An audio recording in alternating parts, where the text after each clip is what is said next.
And so now I'd like to introduce our guest speaker, Emily Teter. Emily is a health educator she's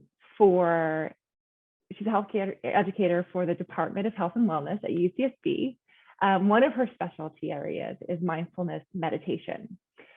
She's completed 2 mindfulness meditation teacher training programs, one with the Center for Koru Mindfulness, and one developed specifically for the Department of Health and Wellness.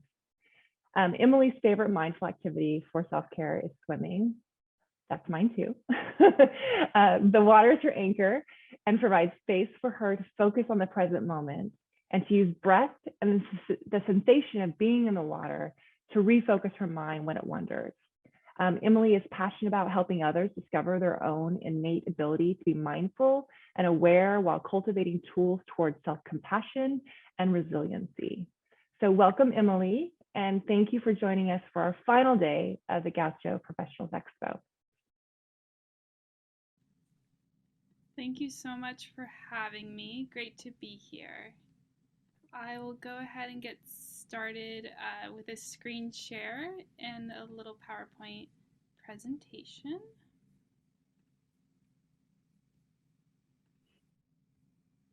Okay.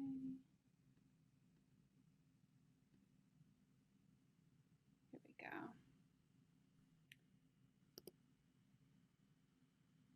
So Julie went over some of the workshop reminders. If you're comfortable with your cameras on, it's really nice to see faces. And like she said, we'll answer questions in the chat. Here's the structure of what we'll be doing today. We'll start just shortly with a little 5-minute settling in meditation just to ground us in this space. And then we'll go over what self-care is, how it's different for all of us. And we're going to learn 2 self-care techniques. One is a belly breathing exercise, and one is a mindfulness and self-compassion guided meditation sit. So I would love to start, like I said, with a quick just settling in meditation. Wherever you are, no need to adjust and get in some position on the floor or anything. Just make sure you're comfortable. Maybe straightening up your spine a little bit, and if it's okay to close your eyes, feel free to go ahead and close your eyes. And then simple as that, just start to tune into the feeling of breath in your body.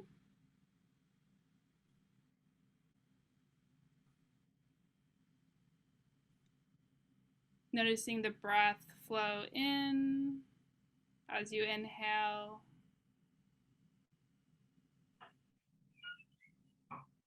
And the breath just gently, naturally flow out on the exhale.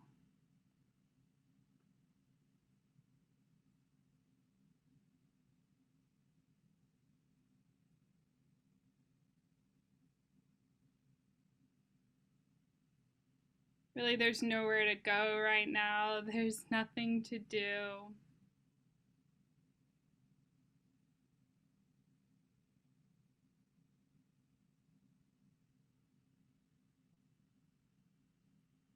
You have fully arrived.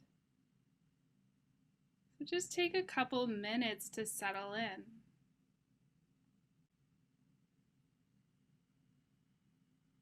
Finding that grounding in your breath is really helpful.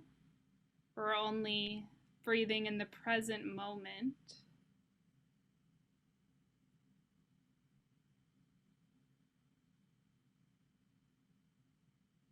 So surely our mind will start to wander, thinking about what's to come next, or even something that came before we arrived.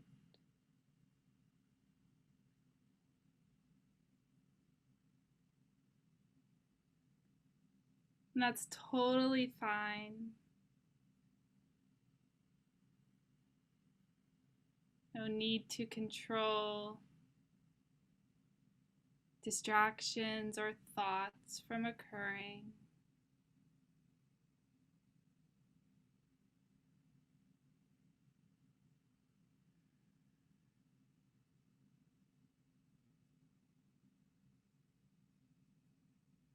Just gently noticing.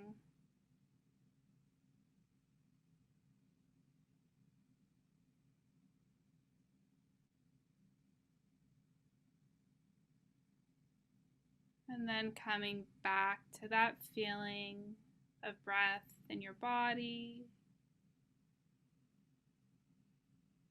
Know you're breathing in and know you're breathing out.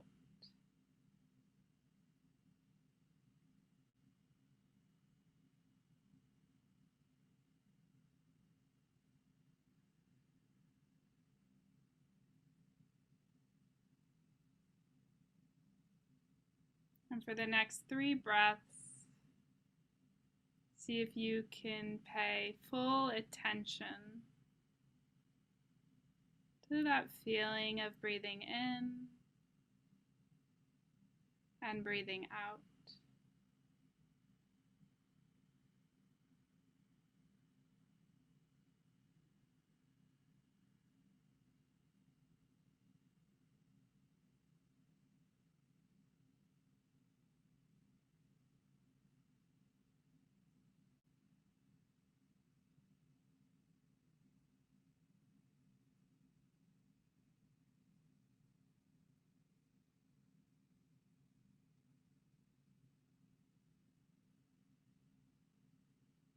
Wonderful. When you're ready, you can slowly start to reorient yourself to the room you're in, gently opening your eyes and rejoining us in the Zoom room as well.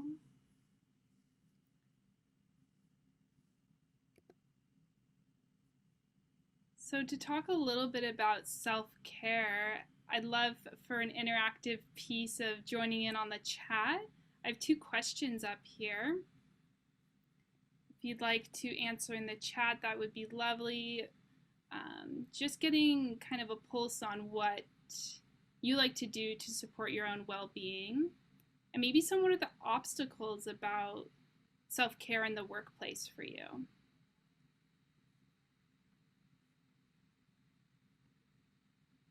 Okay, sleep and exercise, awesome.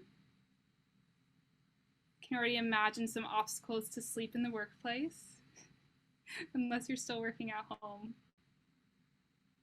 Wonderful. Too much to do and not enough time. Time is a big one, right?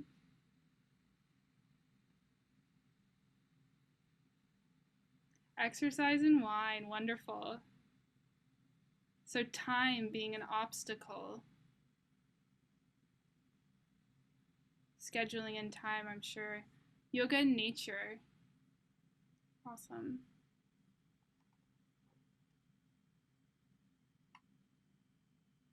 Music and organization. Okay, so some great feedback on self-care. And I just want to talk a little bit about self-care and how it looks different for everyone. So self-care can be defined as a really multi-dimensional, multifaceted, but purposeful engagement in a strategy that helps promote our healthy functioning, enhances well-being. And a lot of us, especially in the West, view self-care as a luxury rather than a priority. And consequently, at work, we're often feeling overwhelmed, tired, I think is a big one, and ill-equipped to handle, of course, the inevitable challenges that come to the workplace. So we saw that there's many different ways to take care of ourselves. It may look different day to day, and of course it's going to look different with this setting. What your self-care is at work versus what your self-care at home versus what your self-care on vacation is just going to look different across the board. But today we're going to go over a couple of what I like to call like mobile tips. You can put them in your self-care toolbox and hopefully take them anywhere. It's good for all the circumstances that I just mentioned, including work. Okay. So self-care on the go. The first one I would like to touch on today is called belly breathing. So breathing is really a great stress management skill. It's something that we can take with us anywhere we go. And this might look like a run. You can definitely recognize your breathing when you're on a run, right? Or simply a mindful pause before a meeting, just taking a couple deep breaths like we just did, closing your eyes. But today we'll learn a little bit more of a formal breathing practice called belly breathing that works to help stimulate the parasympathetic nervous system, which is really that calming part of our autonomic nervous system, and really quiets the flight, fight, or freeze response. I'm sure we've all felt that, whether before a meeting or after a meeting or during a meeting, where we just, maybe the heart rate increases and or that nervous energy comes online. And these are times, even if it's in a meeting, you can start to tap into belly breathing.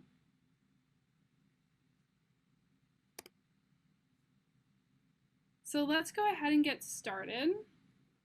Just in the seat wherever you are, if you can go ahead and place one hand on your heart and one hand on your stomach.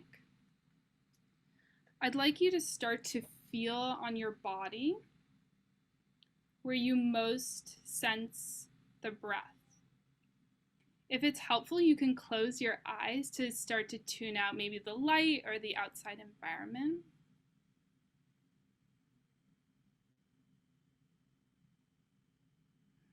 But here you'll start to notice underneath the palms some sensation of breathing happening.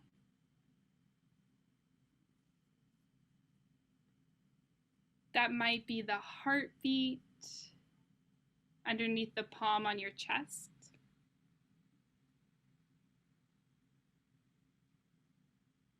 And some of us will, in fact, also notice the area of the belly and diaphragm expanding and filling with air as we breathe in. And then kind of deflating like a balloon as you breathe out.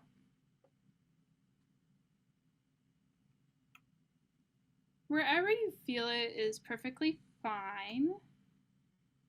Just take another couple deep breaths to start to tap in and notice in your own body, where do I feel some sensation of breath?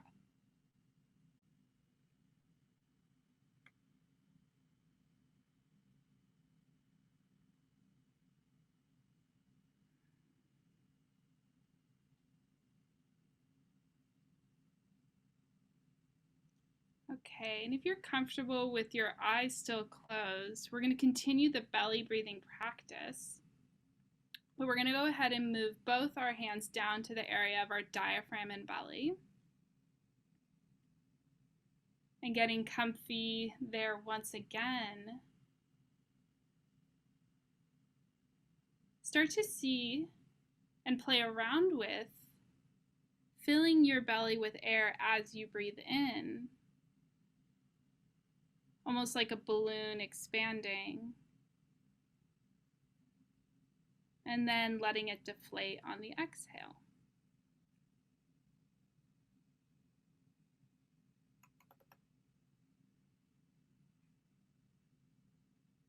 So as you breathe in, you're almost pushing your belly out as best you can so that your hands rise up.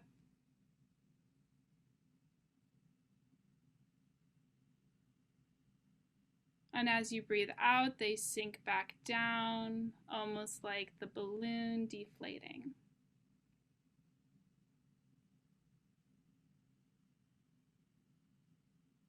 And it may be hard to sense at first. It may feel a little bit odd or awkward, and that's totally fine. Just start to get curious about, what would it be like to breathe more from the belly rather than the chest?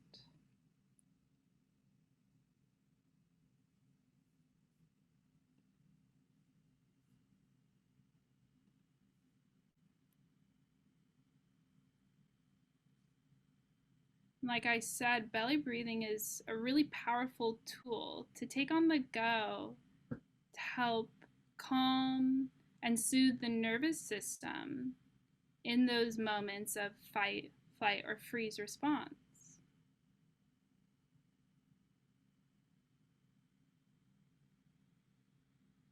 Many of us are naturally chest breathers. We kind of breathe, sometimes even constricted breathing up in the chest area. Maybe you know that about yourself already. And that's totally fine, but we're just practicing and creating a new skill for that stress reduction toolbox by tapping into belly breathing as a technique.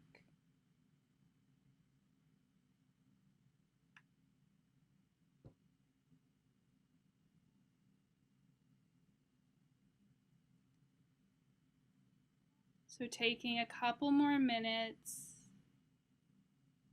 Each time your mind wanders or gets distracted, just feel free to come back to that sensation of the palms on your belly, feeling that metaphorical balloon fill with air. The belly expands,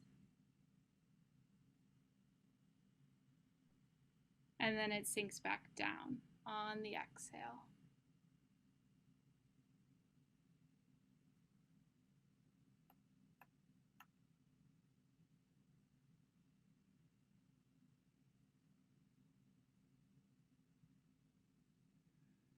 Okay. Wonderful. When you're ready, you can start to wiggle your toes or shift in your seat to reawaken. If it feels good and you're a little sleepy today, you can bring up the arms overhead on an inhale and then back down by your side on an exhale, helping bring you back to the present moment in the Zoom room. So that was our belly breathing practice, our first technique we'll learn today, which I think is really useful, especially for the workplace. And the next thing we're going to dive into is one of my favorite mindfulness techniques. It's mindful self-compassion. So we won't answer this in the chat because it can be a little bit of a vulnerable topic, but go ahead on your own. And if you have a pen and paper or like to jot notes, feel free to do so as well. But just bring to mind a recent difficulty. This could be at work, or it could be in home life or friendship life. But just something that's been hard for you recently. And then I'd like you to reflect on what the inner dialogue was for you in this circumstance. Perhaps what are you still saying to yourself about this situation? Or what were you saying to yourself in regards to this situation? Maybe your place in it.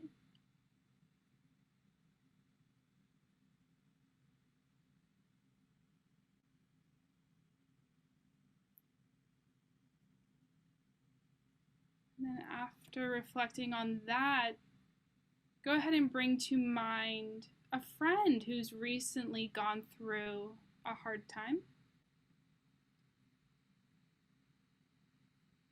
And you can reflect on your internal or external, if you actually communicated with them, your dialogue. When hearing about this hard time that a friend shared with you, internally, what did you say about it, about their place in it, or what did you externally converse with them? Just taking a moment to reflect.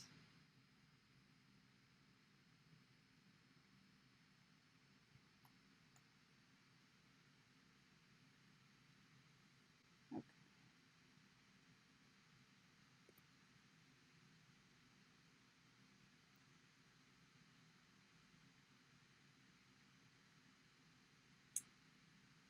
So maybe you've guessed what mindful self-compassion is about. But there's a lot of research in this area from Dr. Kristen Neff. She used to work at Berkeley. She currently works at the University of Austin, Texas. But she notes that, this exercise comes from her, and she notes that we're often our worst critic, our worst judge, many times in ways that we would never communicate towards a friend.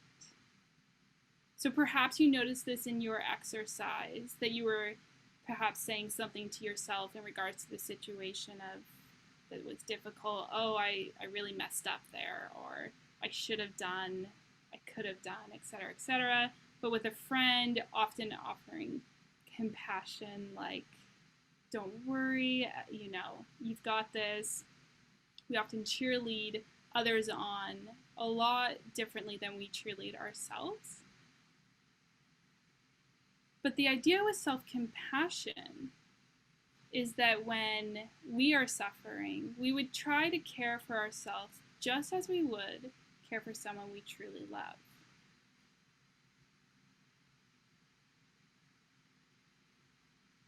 And what does this have to do with work?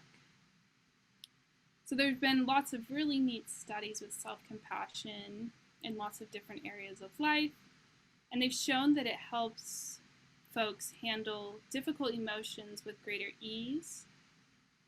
And these folks that have done, there's actually an 8-week mindful self-compassion course, but folks that have graduated this course learn how to motivate themselves with encouragement rather than criticism. And it can really help transform difficult relationships, which we all know arise in the workplace. Old relationships, new relationships.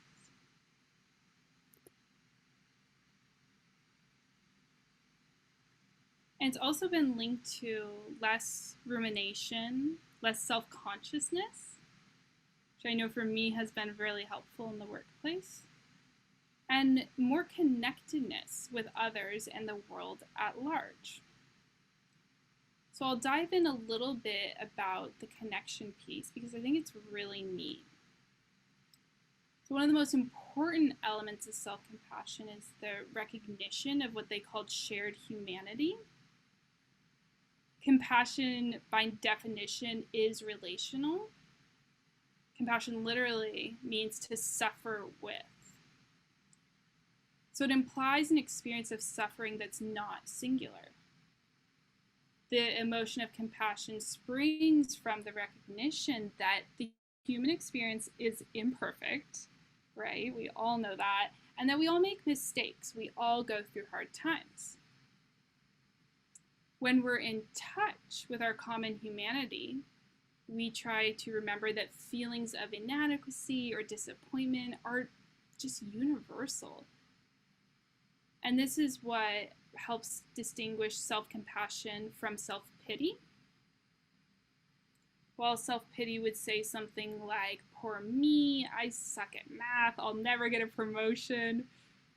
Self-compassion would recognize life's obstacles and suffering as part of a shared human experience.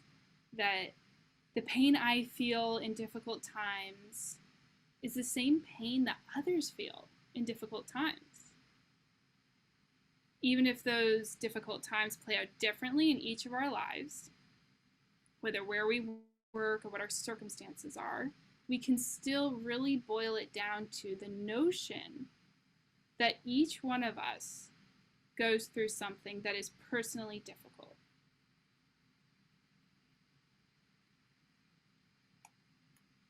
So the recognition of this common humanity entailed by self-compassion really allows us to be more understanding and less judgmental.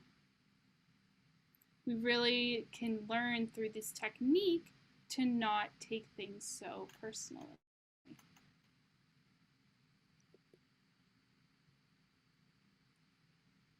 Okay. Before I jump into the definition of mindfulness, I just wanted to drop another little study that happened at UC Berkeley when Kristen Neff was a professor out there. She did some research by giving students basically an impossible math test, and everyone failed it. That's the way it was set up to be. But what they did afterwards was gave 3 different groups interventions. The group 1, they gave them this self-esteem intervention.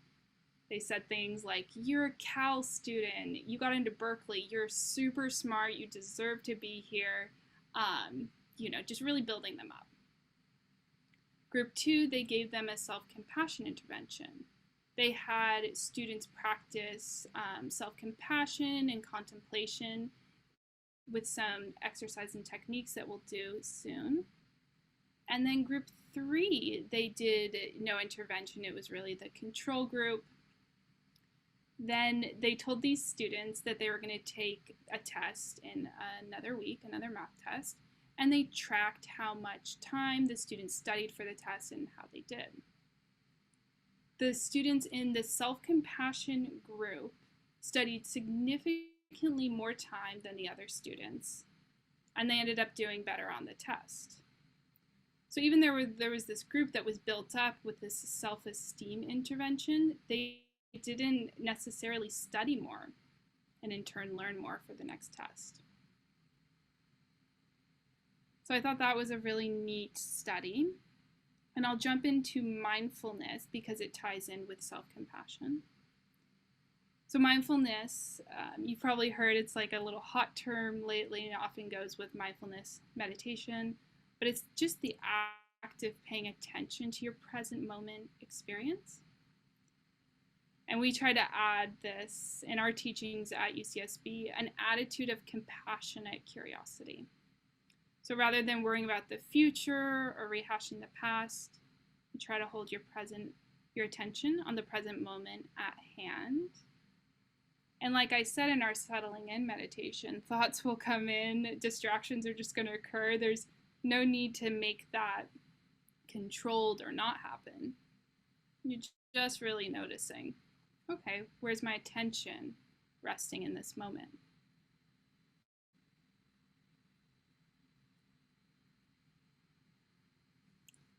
Okay, so we'll go ahead and do the mindful self-compassion practice that I talked about, developed by Dr. Kristen Neff. And this practice, really why I chose it to help at work is it helps us keep an even keel when seas are rough. So if you imagine a boat in a storm, you'll realize that it doesn't stay perfectly level. It kind of rocks and sways with swells. And self-compassion isn't about disconnecting or cutting ourselves off from what we feel, but it's helpful for not losing perspective and maybe getting spun out of control or beating ourselves up along the way. And I think really turning that into not being a form of motivation, beating ourselves up not being a form of motivation, but compassion and realization of a shared humanity to be new forms of motivation, especially at work. Okay, so go ahead and get comfortable again. And feel free when you're ready to close your eyes.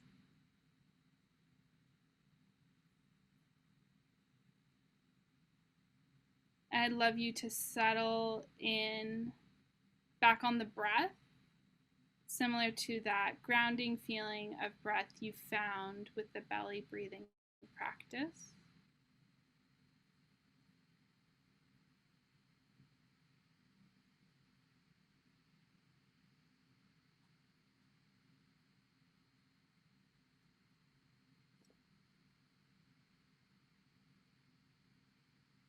And similar to belly breathing, go ahead and place your hands either on your heart or on your belly or both.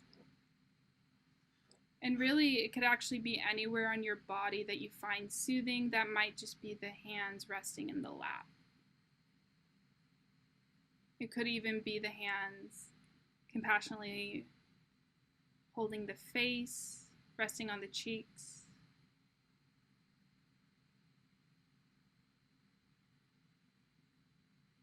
Any spot that you find soothing or comfortable.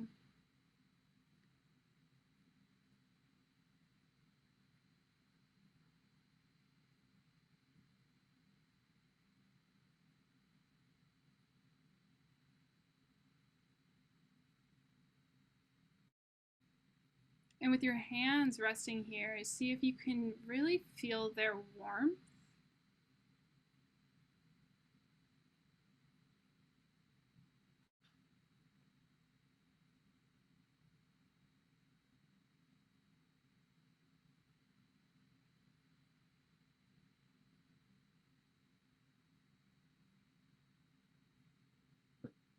And I'd like you to bring back to mind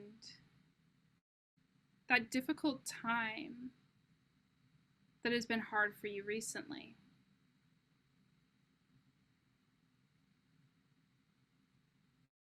Recalling the details,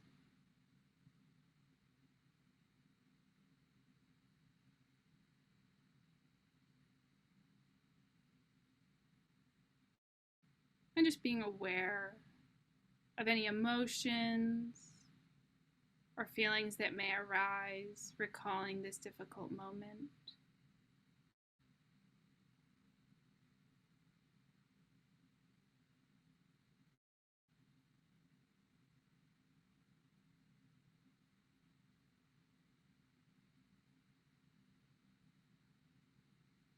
And taking a deep breath in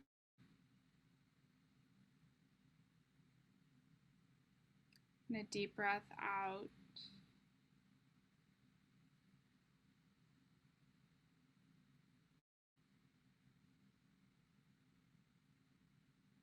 We're going to shift in our meditation to repeating some words of mindful self-compassion for grounding. You can go ahead and recite to yourself, this is a moment of suffering. Maybe breathing in and out as you do so.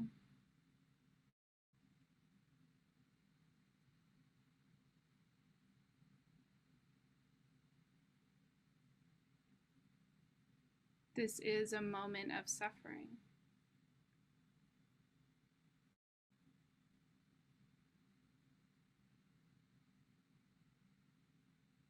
Next, repeating to yourself, suffering is a part of life.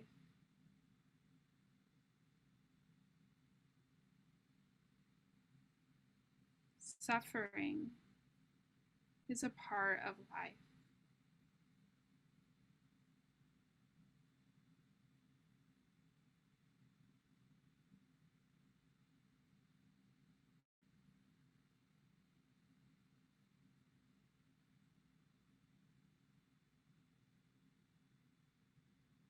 Breathing in, may I be kind to myself in this moment.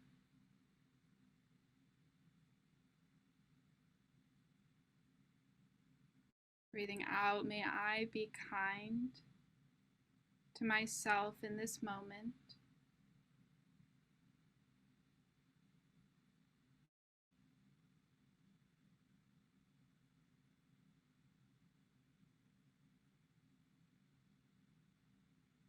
Breathing in, may I give myself the compassion that I need.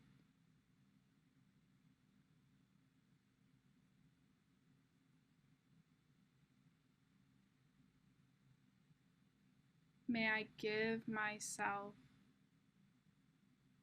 the compassion that I need.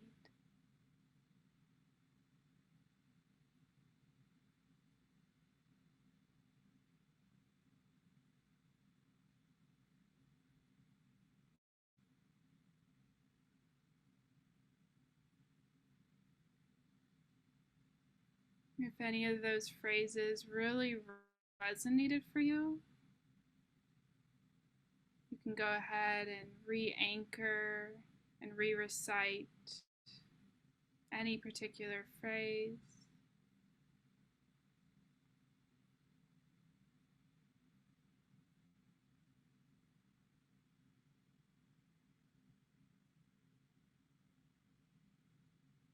Continuing throughout to also ground your attention on the feeling of your breath as it flows in and out through your body.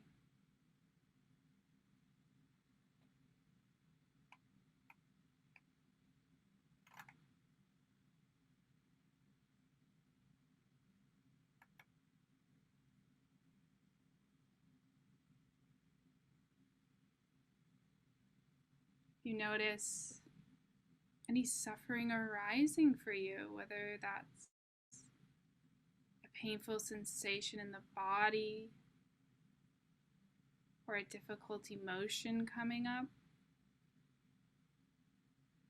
Just try to include that in the meditation without pushing it away.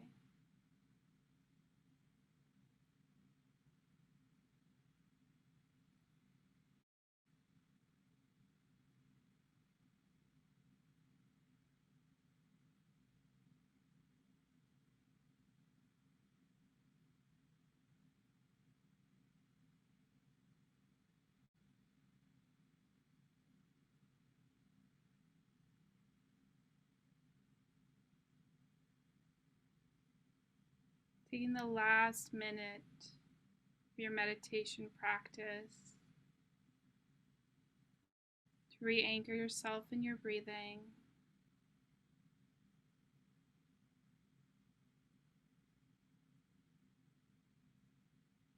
Know that you're breathing in.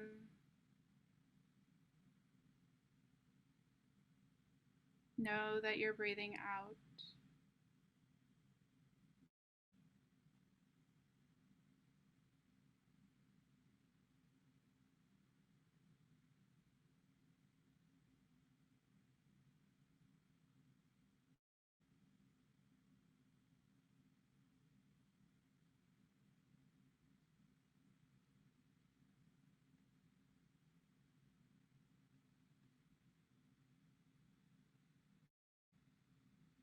When you're ready, you can start to wiggle your toes, shift in your seat, maybe taking a moment to stretch as you come back.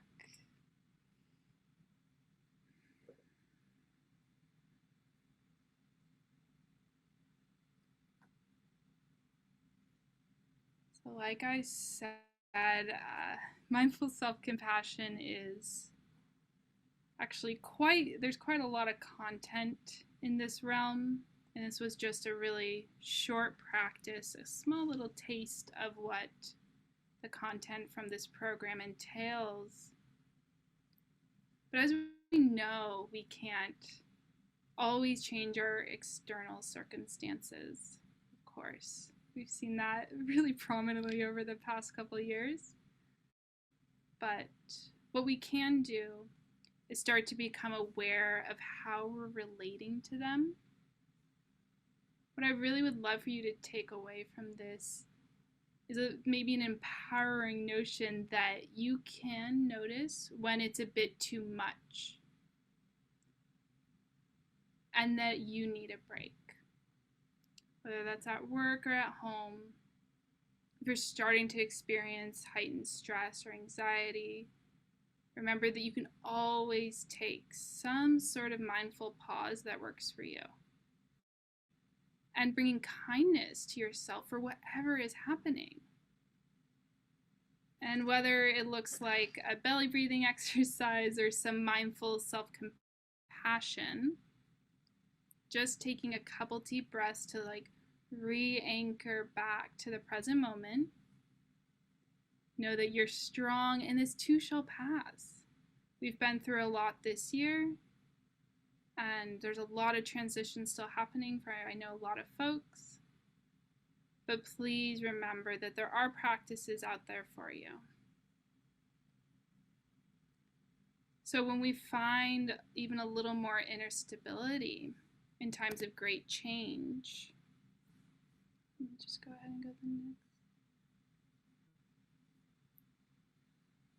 We're able to show up for others as more present and aware. And through this, We can bring forth the qualities of our heart that are really in there for all of us. Kindness, patience, compassion, generosity. These are practices that actually help us show up as our best selves at work, creating more space and time for our coworkers, our clients, our students, whatever it is with the type of work you do.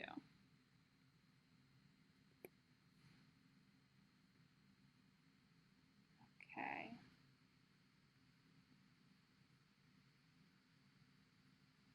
So incorporating new habits in life is hard. I want to talk a little bit about implementation intentions. It's also known as piggybacking. So this is when you have a new technique such as belly breathing, say that's the one that you're trying to incorporate into your life. You would piggyback it on something that you're already habitually doing. So I'm sure for all of us, there's something we do every day, whether it's brushing our teeth, making a cup of coffee, or even just sitting down to start our emails. If you piggyback a new self-care practice onto that, it helps trigger the time of day to do it.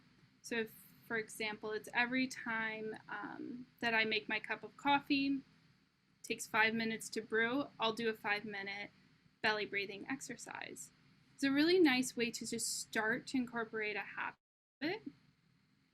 I know a lot of us mentioned in the beginning in the chat, right? Self-care, the problem is time. You can start small. 5 minutes every single day is better than just one time of 10 minutes for the whole week. It's really important to try to do something every single day that is incorporating some aspect of self-care, and that helps with burnout. Another thing I like to do, this is a personal tip, I schedule it in my Google Calendar. And it doesn't have to be, something extravagant like an hour or whatnot. Sometimes I just put in a 15-minute break, and that maybe is like a walk outside. So scheduling it in, you deserve that. Everyone knows that they personally deserve this, and I think creating a culture in our workplaces where we're actually fulfilling that is really empowering for all of us.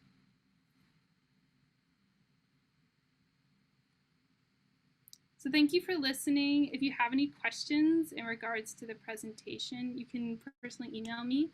It's emilyteter@ucsb.edu. Oh. And that was it. I have some resources that I'm going to share in the chat, so I'll stop my screen share. Okay. Oops. Great. Thank you so much, Emily. That was really relaxing and an amazing addition to my Friday, I have to say.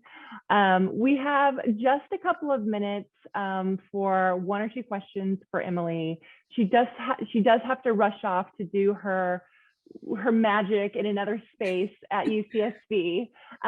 So I'm gonna start with one and see where we are with time, Emily. Does that work? Okay.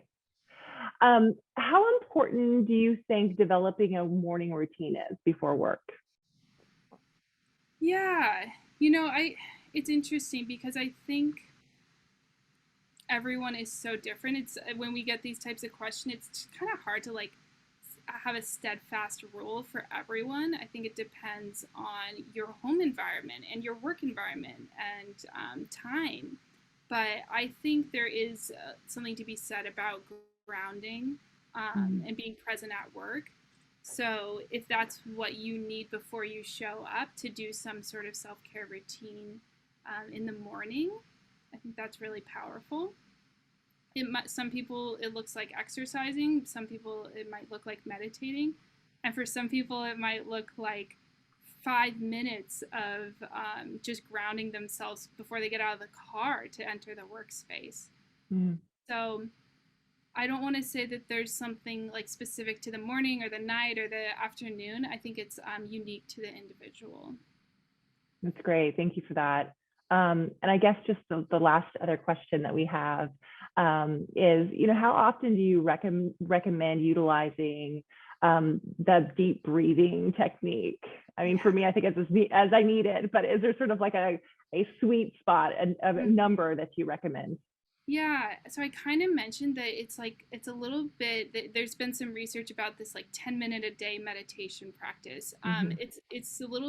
It's been researched that it's a little more important to incorporate something every day, even if you're starting with 5 minutes and work your way up to 10 or something like that, but bringing it in every day rather than once a week or twice a week. Um, Especially if you're working in like an environment for high burnout cultures such as nurses or doctors or whatnot, having something that can ground you every day of the week, even if it's just as small as 5 to 10 minutes, is really important and helpful. Perfect.